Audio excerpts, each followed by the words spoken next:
அனைவருக்கும் வணக்கம். நெஞ்சை அள்ளும் சிலப்பதிகாரம் மணியாரம் படைத்த தமிழ்நாடு அப்படின்னு பாரதியாரால போற்றப்பட்ட சிலப்பதிகாரம். கற்புடை பெண்டிரின் பொற்புடை காப்பியமாக திகழக்கூடியது சிலப்பதிகாரம்.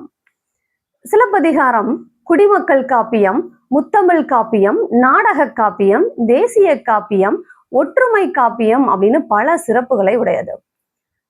இது சிலப்பதிகாரத்துல புகார் காண்டம், மதுரை காண்டம், வஞ்சி காண்டம் அப்படின்னு 3 பெரும் பிரிவுகள் அமைஞ்சிருக்குது. அதனுடைய உட்பிரிவுகளா 30 காதைகள் அமைஞ்சிருக்குது. அதாவது புகார் காண்டத்துல 10 காதைகளும், மதுரை காண்டத்துல 13 காதைகளும், வஞ்சி காண்டத்துல 7 காதைகளும் அமைஞ்சிருக்குது. அதாவது மங்கள வாழ்த்து பாடல்ல ஆரம்பிச்சு வரந்தரு காதை அப்படின்னு 30 காதைகள் அமைஞ்சிருக்குது அப்படின்னு நம்ம சொல்லலாம். இப்போ இந்த சிலப்பதிகாரத்துல வழக்குரை காதை, அது மட்டும் இல்ல, சிலப்பதிகாரம் உணர்த்தக்கூடிய உண்மைகள் 3 இருக்குது. அரசியல் பிழைத்தோருக்கு அறம் கூற்றாகும், உரைசால் பத்தினியை உயர்ந்தோர் ஏத்துவர், ஊழ்வினை உறுத்து வந்து ஊட்டும் அப்படின்ற 3 உண்மைகள். இந்த செய்திகள், இந்த 3 உண்மைகளும் சிலப்பதிகாரத்துல ஒவ்வொரு நிலையிலும் வெளிப்படக்கூடியதா அமைஞ்சிருக்குது. இப்போ வழக்குரை காதை அப்படின்னா, அந்த வழக்குரை காதையில கண்ணகி தன்னுடைய கணவன் கோவலனானவன் கல்வன் அல்ல அப்படின்றத நிரூபிக்கக்கூடிய ஒரு காதையா அமைஞ்சிருக்குது. எந்த ஒரு ஆராய்ச்சியும் இல்லாம, ஆய்வும் பண்ணாம தன்னுடைய கணவனான கோவலனை கொன்ற பாண்டியன் நெடுஞ்செழியன்ட்ட நியாயம் கேட்கக்கூடிய விதமா கண்ணகி பாண்டிய மன்னனுடைய அரண்மனை வாசல்ல போய் நிக்கிறாங்க. வாசலை அடைஞ்சிருக்காங்க. அப்படி கண்ணகி ஒரு பக்கம் பாண்டிய மன்னனுடைய அரண்மனை வாசல்ல போய் நிக்கிறாங்க.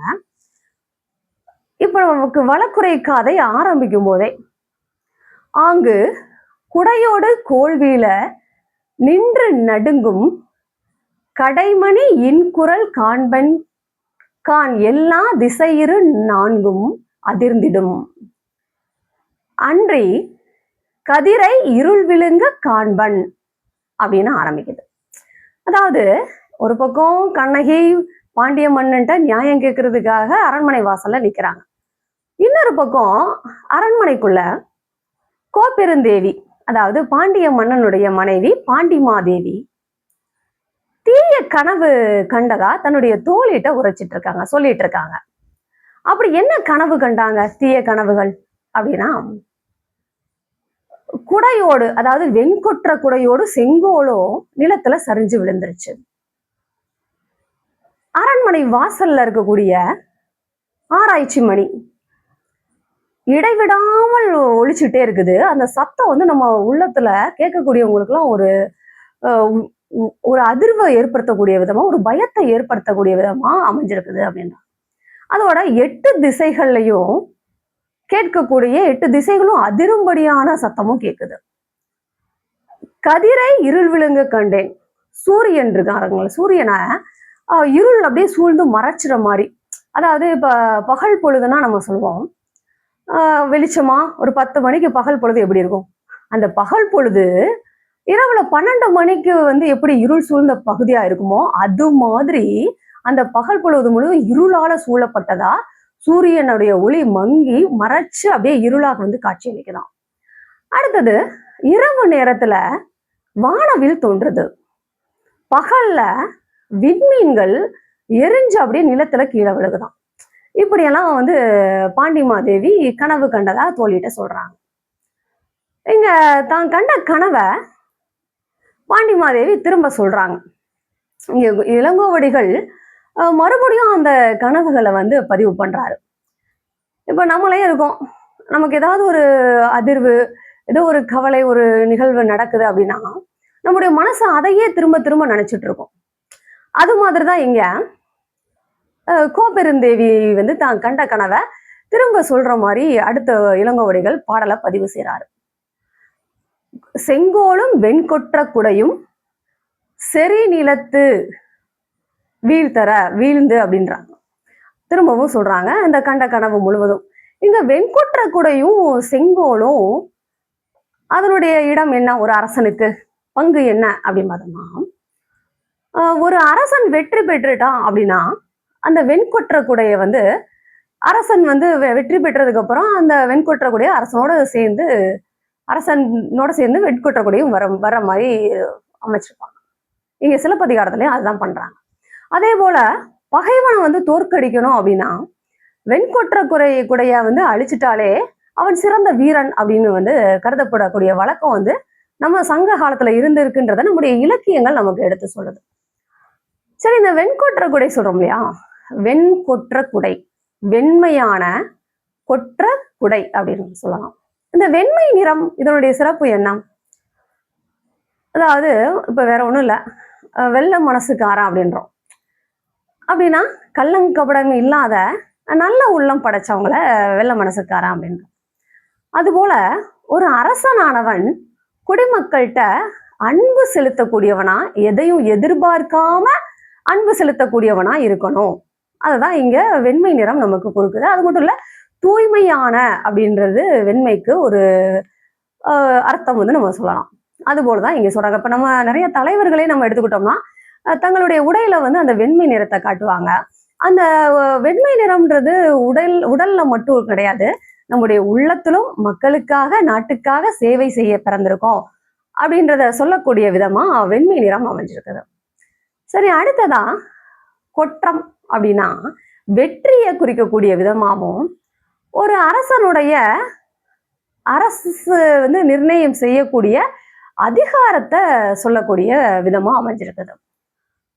அதாவது குடிமக்கள்கிட்ட அன்பானவனாகவும் எளியோனுக்கு எளியோனாகவும் கருணை உள்ளம் படைச்சவனாகவும், அதே இது அரியணையில அமர்ந்துட்டா அந்த அதிகாரம் அப்படின்றத சரியான முறையில கொண்டு செலுத்தணும், நேர்மையான முறையில கொண்டு செலுத்தணும் அப்படின்றத உணர்த்தக்கூடிய விதமா கொற்றம் அப்படின்றத வெற்றியையும் குறிக்கக்கூடியதா அமைஞ்சிருக்குது. அடுத்ததா குடை. இந்த குடை என்ன செய்யும் பாருங்க, வெயில்ல இருந்தும் மழையில இருந்தும் தனக்கு கீழே இருக்கவங்கள பாதுகாக்கும். அதுபோல ஒரு அரசனானவன் தன்னுடைய குடிமக்களுக்கு வரக்கூடிய துன்பங்களை எந்த ஒரு துன்பமும் வராமல் பாதுகாக்கக்கூடியவனா, அந்த துன்பங்களை எல்லாம் தான் தாங்கிக்கிட்டு மக்களுக்கு மகிழ்ச்சியை தரக்கூடியவனா, பாதுகாப்பை தரக்கூடிய ஒரு அரணா இருக்கணும் அப்படின்றதுக்காக தான் வெண்கொற்ற குடை வச்சிருக்காங்க. அப்ப அந்த வெண்கொற்ற குடை அப்படின்றதுக்கு கருணையும் வெற்றியையும் அரசாட்சி பண்ணக்கூடிய அந்த அதிகாரத்தையும் அதோட பாதுகாப்பையும் தரக்கூடியது. அதனாலதான் வெண்கொற்ற குடைய அரசனுக்கு வச்சிருக்காங்க அப்படின்னு சொல்லலாம்.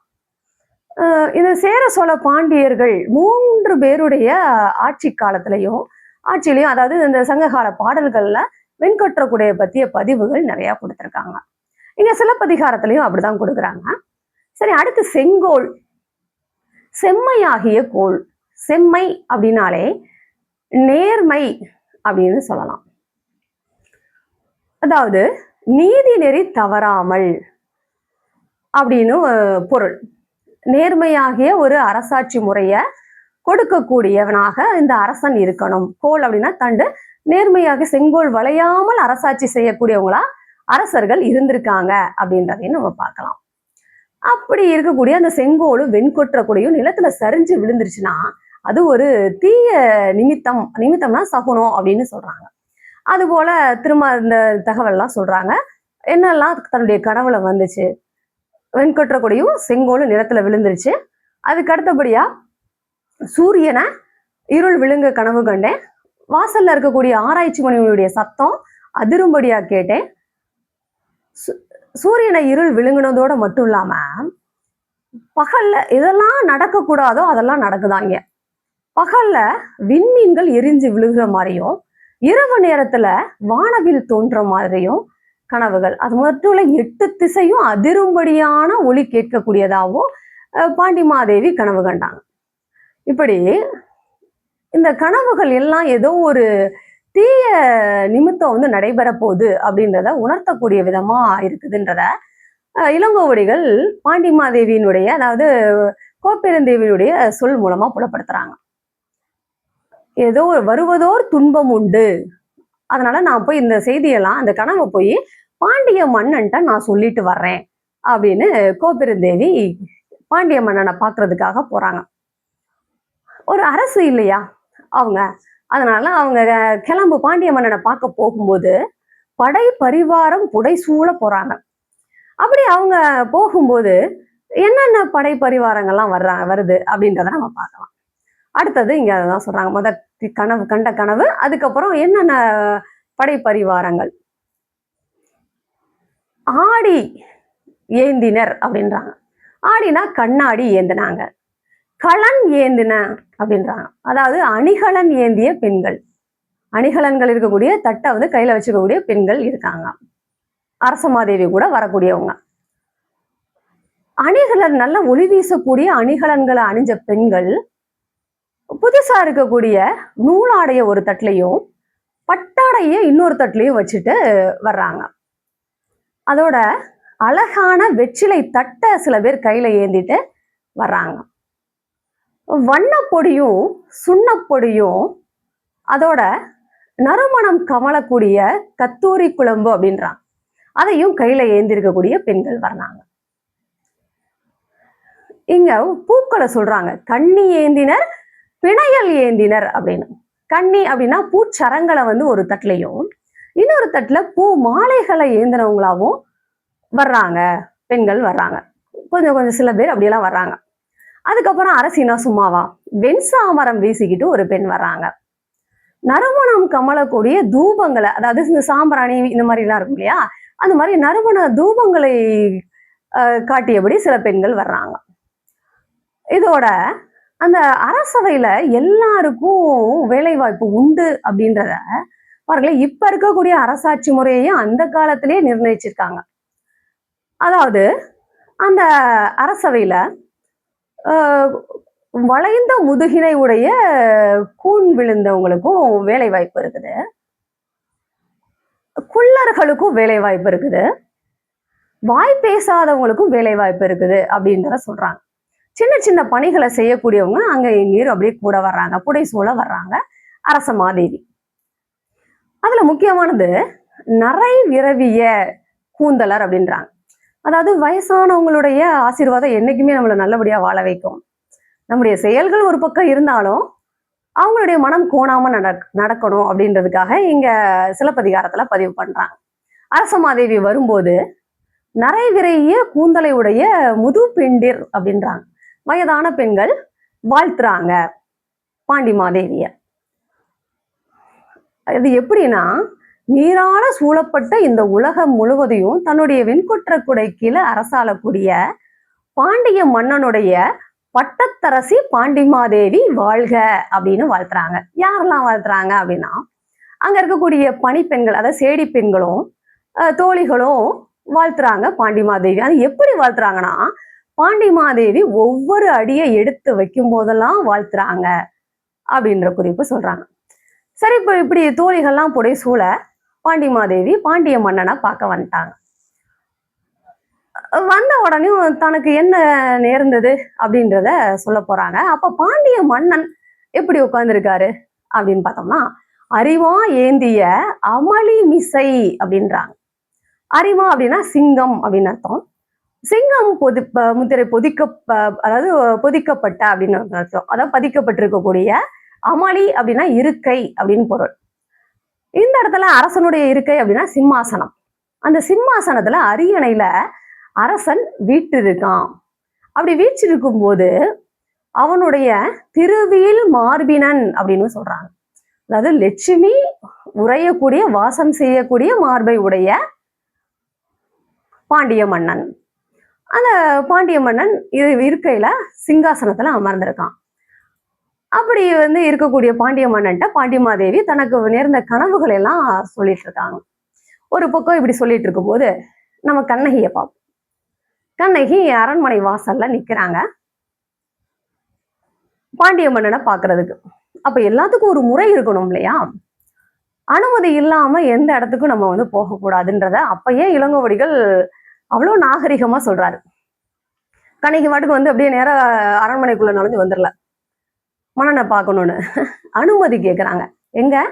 வாயிற்காவலன், அதாவது அரண்மனையினுடைய வாசலை பாதுகாக்கக்கூடிய, அதாவது அரண்மனையை பாதுகாக்கக்கூடியவன் தான். ஆனால் நம்ம இப்ப செக்யூரிட்டி வாட்ச்மேன் எல்லாம் சொல்றோம் இல்லையா, அது போல வாயிற்காவலன்ட்ட பேசுறாங்க. என்ன பேசுறாங்கன்னா, வாயிலோயே வாயிலோயே, அதாவது வாசலை காக்கக்கூடிய பாதுகாவலனே பாதுகாவலனே சொல்றாங்க. அறிவு அறை போகிய பொறியறு நெஞ்சத்து இறை முறை பிழைத்தோன் வாயிலோயே அப்படின்றான்.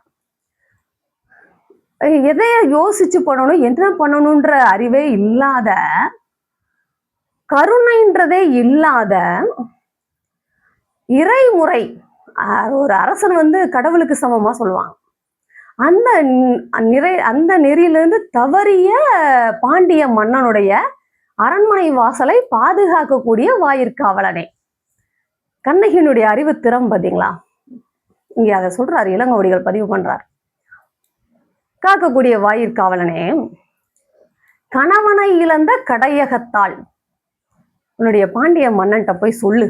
என்ன சொல்லணும்னா, கணவனை இழந்து எந்த ஒரு ஆதரவும் இல்லாத ஒரு பெண் கதிகலங்கிய நிலையில ஒற்றை சிலம்பை கையில் ஏந்தி இருக்கக்கூடிய ஒரு பெண் வந்திருக்கா அப்படின்னு போய் சொல்லு. கண்ணகி சொல்லி அனுப்புறாங்க வாயிற்காவலன்ட்ட. வாயிற்காவலன் உடனே அப்படியே சொல்ல முடியுமா? கண்ணகி பேசுற மாதிரி போய் அங்க சொல்ல முடியாது. ஏன்னா பாண்டிய மன்னன்ட்ட வேலை பார்க்கக்கூடியவன் வாயிற்காவலன். அப்ப பாண்டிய மன்னனை நம்ம எப்படி எல்லாம் புகழணும்? அவன் ஒரு மன்னன் அப்படின்னா அதை புகழ்ந்து தானே நம்ம பேசணும். அப்ப வாயிற்காவலன் அப்படின்னா மன்னனை பத்தி புகழ்ந்துட்டு அதுக்கப்புறம் தான் வந்து விஷயத்த செய்தியை சொல்ல ஆரம்பிக்கிறான். வாலியன் கொற்கை வேந்தே வாலி, தென் பொதிகை பொறுப்பின் தலைவ வாலி, செலிய வாலி தென்னவன் வாலி, பழியோடு படரா பஞ்சவ வாலி அப்படின்றான். எல்லா வாழ்த்தையும் சொல்லிட்டு இங்க வாயிற்காவலன் மூலமாவே ஒரு செய்தியை சொல்றாங்க. இதுவரைக்கும் பழிச்சொல்னே வராத பாண்டிய மன்னன் பழியோடு படரா பஞ்சவவாளி அப்படின்றாங்க. இதுவரைக்கும் இல்ல, இனிமே வருமா? ஆனா சிலப்பதிகார கதை துவக்கத்திலே இளங்கோவடிகள் இத பதிவு பண்ணியிருப்பார். கோவலனுக்கும் கண்ணகிக்கும் திருமணம் நடக்கும்போது காதலர் பிரியாமல் கவவுக்கை நெகிழாமல் அப்படின்னு வாழ்த்திட்டு போறாங்க. ரெண்டு பேரையும் பிரியாம இருங்க அப்படின்னு சொல்லுவாங்க, நல்லபடியா வாழுங்க, எப்பவும் மகிழ்ச்சியா இருங்க. அதனாலதான் நம்ம ஒரு திருமண வீட்டுக்கோ ஏதோ விசேஷ வீட்டுக்கோ நம்ம போறோம்னா வாழ்த்தரக்கூடிய சொல்லானது ஒரு நேர்மறையா இருக்கணும், எதிர்மறையா இருக்கக்கூடாது. பாசிட்டிவ் திங்கிங் இருக்கணும், நெகட்டிவ் திங்கிங் இருக்கக்கூடாதுன்னு இங்கேயும் அதை தான் சொல்றாங்க. பழியோடு படரா பஞ்சவ வாலி வாலி அப்படின்னு வாயிற்காவலன் பாண்டிய மன்னனை வாழ்த்துறான். வாழ்த்துனதுக்கு அப்புறம் கண்ணகியை பத்தி சொல்ல ஆரம்பிக்கிறான். அரண்மனை வாசல்ல ஒரு பெண் வந்திருக்காங்க, அந்த பொண்ணு எப்படிப்பட்டவங்கன்னு சொல்றான். அதாவது இப்பதான் தலை அறுபட்ட ஒரு எருதினுடைய தலையையே தனக்குரிய பீடமா ஆக்கி அதுல வீற்றிருக்கக்கூடிய வெற்றி வேலினை கையில ஏந்தி இருக்கக்கூடிய கொற்றவை மாதிரியும் இல்லை அந்த பெண். முதல்ல சொல்றாங்க கொற்றவை மாதிரியும் இல்லை. அது எப்படிப்பட்ட கொற்றவை? எருதினுடைய தலையை தன்னுடைய பீடமா அமைஞ்சு வீற்றிருக்கக்கூடிய வெற்றி வேலை கையில ஏந்திருக்கக்கூடிய கொற்றவை மாதிரியும் இல்லை.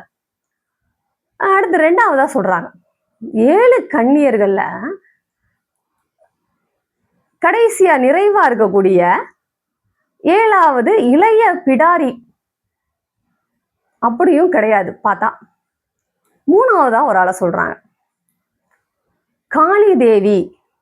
எப்படிப்பட்ட காளி தேவி? இறைவனையே ஆட வைத்த காளி தேவி மாதிரியும் கிடையாது. 4வதா நமக்கெல்லாம் அச்சத்தை தரக்கூடிய, அதாவது பயத்தை தரக்கூடிய, காட்டையே தன்னுடைய வாழ்விடமா கொண்டிருக்கக்கூடிய பத்ரகாளியும் கிடையாது. அடுத்ததா தாரகாசுரன் அப்படின்னு சொல்லக்கூடிய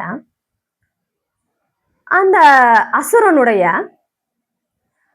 ஆணவத்தை அடக்கி நெஞ்சை பிளந்த துர்க்கை அம்மனும் கிடையாது. ஆனா ஒரு பழி வாங்கக்கூடிய எண்ணத்தோட, அதீத கோபத்தோட ஒரு பெண் வந்திருக்கா. ஒற்றை சிலம்பை கையில் ஏந்திய கணவனை இழந்தோல் கடையகத்தாளே, அப்படி ஒரு பெண் வந்திருக்கா அப்படின்னு பாண்டிய மன்னன்ட்ட வாயிற்காவலன் சொல்றான். சொன்ன உடனேயும் பாண்டிய மன்னன் பதில் சொல்றாரு, வருக மற்ற அவர் தருக அப்படின்னு, அந்த பொண்ணை கூட்டிட்டு வா அப்படின்னு. இங்க கட்டளை போயிடுச்சு. அரசனுடைய கட்டளை போன உடனேயும் வாயிற்காவலன் போய் கண்ணகிய கூட்டிட்டு வரான். பாண்டிய மன்னனை பார்த்து அப்படியே அழுத முகத்தோட கண்களோட பாண்டிய மன்னன் முன்னாடி போய் நிக்கிறான் இங்க கண்ணகி. உடனே பாண்டிய மன்னன், நீர்வாய் கண்ணை என் முன் வந்தோய், யாரையோ நீ மடக்கொடியோய் அப்படின்னு கேட்கிறார். அழுத முகத்தோ கண்களோட வந்திருக்கக்கூடிய பெண்ணே, யார் நீ அப்படின்னு பாண்டிய மன்னன் கேட்கிறார். அதுக்கு கண்ணகி சொல்றாங்க, தேரா மன்னா செப்புவதுடையன் எல்லரு சிறப்பின் இமையவர் வியப்ப புல்லொரு புன்கண் தீர்த்தோன் அன்றியும். புல்லொரு புன்கண் தீர்த்தோன் அன்றியும். வாயில் கடைமணி நடுநா நடுங்க ஆவின் கடைமணி உகுநீர் நெஞ்சு சுட தான் தன் அரும்பெறற் புதல்வனை ஆழியின் மடித்தோன் பெரும்பெயர் புகார் என் பதியே. அவ்வூர் ஏசா சிறப்பின் இசைவிலங்கு பெருங்குடி மாசாத்துவன் மகனை ஆகி, வாழ்தல் வேண்டி ஊழ்வினை துறப்ப சூழ்கலல் மன்னா நின்னகர் புகுந்து ஈங்கு என் கால் சிலம்பு பகர்தல் வேண்டி நின்பால் கொலைக்களப்பட்ட கோவலன் மனைவி கண்ணகி என்பது என் பெயர். என் பெயரே அதுவும் ஏகாரத்தோட சொல்றான். இப்ப நம்மளா இருந்தா என்ன பண்ணுவோம், நீ யாருன்னா என் பேரு அப்படின்னு நம்ம சொல்லுவோம். ஆனா கண்ணகியினுடைய அறிவு நுட்பம், மதிநுட்பம் பாருங்க. தேரா மன்னா, கொஞ்சம் கூட தேர்ச்சின்றதே இல்லாத, எதையுமே ஆராய்ச்சி செய்யணும்ன்ற அறிவு சுத்தமா இல்லாத மன்னனே, நான் சொல்றத நீ கேள். தேவர்களையே பார்த்து வியக்கக்கூடிய அளவுல ஒரு புறாவுக்காக தன்னுடைய தசைய எடுத்து கொடுத்த சிபி சக்கரவர்த்தி, தன்னுடைய தசையவே பிளந்து கொடுத்தார் இல்லையா சிபி சக்கரவர்த்தி. அதுக்கடுத்து அரண்மனை வாசல்ல இருக்கக்கூடிய ஆராய்ச்சி மணியினுடைய நடுநா நடுங்க ஒழிச்ச உடனேயும் ஒரு பசுவினுடைய கண்ணீரை துடைப்பதற்காக தன் அரும்பெறர் புதல்வனை அப்படின்றான். தனக்கு இருந்த ஒரு அரசன் தனக்குன்னு இருந்த ஒரே மகனை தேர்கால்ல, அதுவும் எப்படி, தானே தன்னுடைய மகளை தேர்கால்ல இட்டு கொன்னான் இல்லையா மனுநீதி சோழன். அவங்களுடைய அரசாட்சியில செங்கோல் செலுத்தக்கூடிய நீதி தவறாத அரசாட்சி முறையில வாழக்கூடிய புகார் அப்படின்றதா என்னுடைய ஊர்.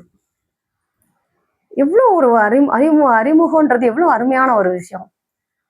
இங்க எதுக்காக இதெல்லாம் சொல்றாங்க நம்ம யோசிக்கிறோம் இல்லையா. பாண்டிய மன்னனே நீதி தவறி நீ தீர்ப்பு நீ கோவலனுடைய கொலைக்கு காரணமாயிட்ட.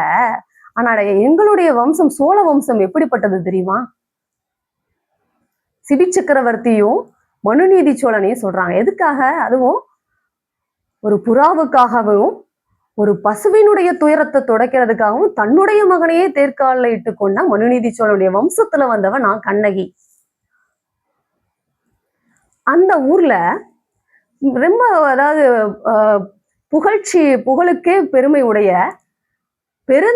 தனவணிக குடும்பத்துல பிறந்த மாசாத்துவனுடைய மகனா பிறந்து வாழ்றதுக்கு வேற வழி இல்லாம, அது மட்டும் இல்ல வாழ்றதுக்காக பெரும் பொருளை சேர்க்கணும் அப்படின்ற ஒரு நம்பிக்கையோட சூழ்வினை காரணமாக, எல்லாம் விதிவசம் அப்படின்றோம் இல்லையா, அந்த மாதிரி சூழ்வினை காரணமா வீரக்கடலை அணிஞ்சிருக்கக்கூடிய மன்னனே, உன்னுடைய ஊருக்கு வந்தோம், நின்னகர் புகுந்து ஈங்குன்றான். உன்னுடைய ஊருக்கு வந்தோம், சிலம்பவிக்க உன்னோட ஊருக்கு வந்து சிலம்பவிக்கிறதுக்காக கோவலன் போறான். அப்படி போகப்பட்ட வந்த கோவலனுடைய கொலைக்கு காரணமான அரசனை, உன்பால் கொலையுண்ட கோவலனுடைய மனைவி கண்ணகி என்பது என்னுடைய பேரு அப்படின்னு கண்ணகி தன்னை பத்தி சொல்றாங்க. ஒரு வீர ஆவேசத்தோட ஒரு கணவனை இழந்த பெண்ணுடைய மனநிலை எப்படி இருக்குமோ அதை அவ்வளவு தீவிரமா காட்டுறாங்க இந்த இடத்துல. இளங்கோவடிகள் சொல்லியிருப்பாரு, கோவலன்ட்ட கண்ணகி வந்து ரொம்ப அதிகமா பேசினதே கிடையாது அப்படின்னு. இங்க ஆனா தன்னுடைய கணவனுக்கு ஒரு தீங்கு கொல்லப்பட்டான் அப்படின்ற செய்தி கேட்டோன்னே அந்த பெண்ணுடைய இயல்பு நிலை அப்படின்றத ஒண்ணு மாறி அமைதி அப்படின்ற நிலையில இருந்து பெண்ணுனா எவ்வளவு வீரமிக்கவங்களா இருப்பாங்கன்றத கண்ணகி மூலமா இங்க தெளிவுபடுத்துறாரு இளங்கோவடிகள். அப்படி தன்னை வந்து அறிமுகப்படுத்தினோடனையும் இங்க பாண்டிய மன்னன் சொல்றாரு, கல்வனை கோரல் கடுங்கோலன்றோ அப்படின்னு. அதாவது ஒரு திருடன் அப்படின்னா அவனை தண்டிக்கிறது தானே நியாயம், இது அரச கடமை தானே, அதை தானே செஞ்சிருக்கோம் அப்படின்ற மாதிரி பாண்டிய மன்னன் சொல்றாரு. உடனே கண்ணகி இங்க சொல்றாங்க, அதாவது நர்த்திரம் படரா கொற்கை வேந்தே. ஒரு பெண் ஒரு அரசனை என்னெல்லாம் சொல்லி வைறாங்க. ஆரம்பத்துல சொன்னாங்க, வாயிற்காவலன்கிட்ட வந்து சொல்லும் போது அறிவு அறை போகிய பொறியறு நெஞ்சத்து இறைமுறை பிழைத்தோன் வாயுலோயன்னு சொன்னாங்க. ரெண்டாவது வழக்கு சொல்லும் போது தேரா மன்னா அப்படின்னு சொன்னாங்க. இப்போ இந்த இடத்துல மூணாவதா சொல்றாங்க, நர்த்திரம் படரா கொற்கை வேந்தே அப்படின்றாங்க. உன்கிட்ட நீதி நியாயம் அப்படின்றது எதுவுமே ஒரு அரசனுக்குரிய எதுவுமே இல்லாத அரசனே பாண்டிய மன்னனே. என்னுடைய கால் சிலம்புல பொன்னாளாகிய அந்த சிலம்புல மணி உடை அரியே அப்படின்றாங்க. அதாவது மாணிக்க பரற்கற்கள் பதிக்கப்பட்டிருக்கும் அப்படின்றாங்க.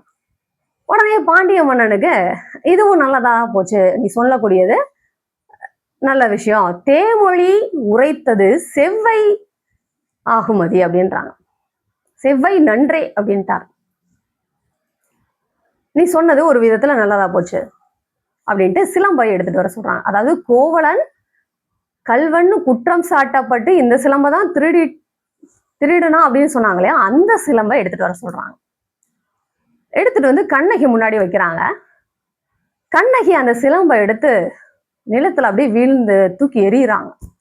எரிஞ்ச உடனேயும் அந்த சிலம்புல இருக்கக்கூடிய மாணிக்க கற்கள் பாண்டிய மன்னனுடைய உதட்டுலையும் முகத்திலையும் தெரிச்சு விழுகுது. உடனே பாண்டிய மன்னன் இங்க தாழ்ந்த குடையன் தளர்ந்த செங்கோலன் பொன்சை கொள்ளன் தன் சொல் கேட்ட யானோ அரசன் யானே கல்வன். இங்க இளங்கோவடிகள் இங்க பாண்டிய மன்னனுக்கு அப்படின்னு சொல்றது மட்டும் இல்லை, இந்த காப்பியத்தினுடைய சிறப்பே என்ன அப்படின்னா எந்த காலத்துல இருக்கக்கூடிய மக்களுக்கும் சில செய்திகளை கொண்டு போய் சேர்க்கிறார். ஒரு அரசனா இருந்தாலும் சரி, ஒரு பெரிய பதவியில இருக்கக்கூடியவங்களா இருந்தாலும் சரி, ஒருத்தவங்க ஒரு விஷயத்த ஒரு தகவலை வந்து அங்க வேலை பார்க்கக்கூடியவங்களை பத்தி சொல்றாங்க அப்படின்னா அதை அப்படியே சரி அப்படின்னு ஏத்துட்டு செயல்படக்கூடாதாம். அது சரியா இல்லையா அப்படின்றத தீர விசாரிச்சதுக்கு அப்புறம் தான் அவங்க மேல நம்ம வந்து எந்த வகையான மதிப்பு வைக்கிறோம் அப்படின்றது உணரப்படும். இங்கேயும் அதுதான் சொல்றாங்க, பொன்சை கொள்ளன் தன் சொல் கேட்ட யானோ அரசன் யானே கல்வன் அப்படின்னு. பொற்கொள்ளனுடைய சொல்ல கேட்டு கோவலனை கொன்ன யானோ அரசன், நான்லாம் ஒரு அரசனா, யானே கல்வன், நான் தான் திருடன். இது தமிழ்லையும் பொருந்தும், ஆங்கிலத்துல யான் நோ அரசன் அரசனே இல்லை, நோ அரசனே இல்லை.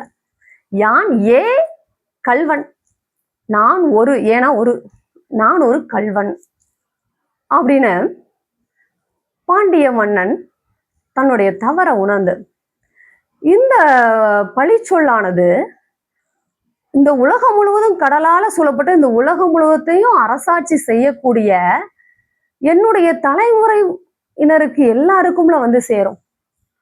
என்னுடைய குலப்பெருமையெல்லாம் என்னால அழிஞ்சு போச்சே, இந்த பழிச்சொல் என்னோட நீங்குக அப்படின்னு சொல்லிட்டு பாண்டிய மன்னன் தன்னுடைய உயிரை சரிஞ்சு விழுந்து தன்னுடைய உயிரை விட்டுறாரு.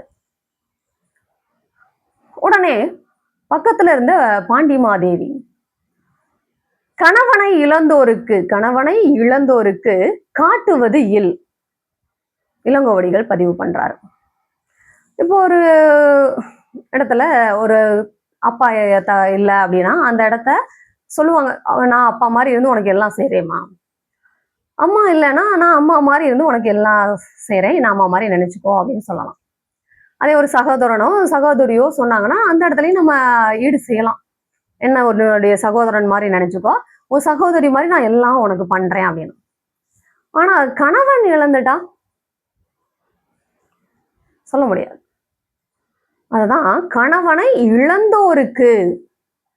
இழந்தவங்க காட்டுவது அப்படின்னா எடுத்துக்காட்டாக இல், யாரையும் சொல்ல முடியாது. அவங்களுக்கு புகலிடம் வேற கிடையாது. அததான் இங்க சொல்றாங்க. அப்படி சொல்லிட்டு பாண்டிமாதேவியும் நிலத்துல விழுந்து தன்னோட உயிரை விட்டுறாங்க. இப்படி ஒரு மனிதன் தவறு அப்படின்றத உணர்ந்ததுக்கு அப்புறம் அதுக்கான தான் தவறு செஞ்சுட்டோன்றதை உணரணும். நான் செய்யறது எல்லாமே சரிதான் அப்படின்றத நினைக்க கூடாது. இங்க பாண்டிய மன்னன்னா அதுதான் சொல்றாங்க. தவறு செய்யறது மனித இயல்பு, மனுஷன் தானே. ஆனாலும் தான் செஞ்சது தப்பு நினைச்சு தன்னுடைய உயிரையே விட்டான் பாண்டிய மன்னன். இதுதான் சிலப்பதிகாரத்துல நமக்கு சொல்றாங்க. சோழ பாண்டிய சேரர்களுடைய வரலாற்று சிறப்புகளை பெருமைகளை எடுத்து சொல்லக்கூடிய விதமா சிலப்பதிகாரம் அமைஞ்சிருக்குது. அதுலயும் வழக்குரை காதை நம்ம சொன்னோம் இல்லையா, அரசியல் பிழைத்தோருக்கு அறம் கூற்றாகும் அப்படின்னு. அரசியல்ல தவறான ஒரு வழி நடத்துதலோ செங்கோல் நழுவிட்டாலோ அறக்கடவுளே கூற்றுவனாக, அதாவது யமனாக வந்து தண்டிப்பான் அப்படின்ற ஒரு நீதிய நிலைநாட்டக்கூடியதாக இந்த சிலப்பதிகாரம் நம்மளுடைய காப்பியங்கள்ல முதற் காப்பியமாக நம்ம போற்றுவோம். எல்லா காலத்திற்கும் எல்லா சூழலுக்கும் ஏற்ற வகையில மனிதர்கள் பின்பற்றக்கூடிய ஒழுகலாறுகளை எடுத்து சொல்லக்கூடிய விதமா அமைஞ்சிருக்குது இந்த வழக்குரை காதை. அனைவருக்கும் நன்றி.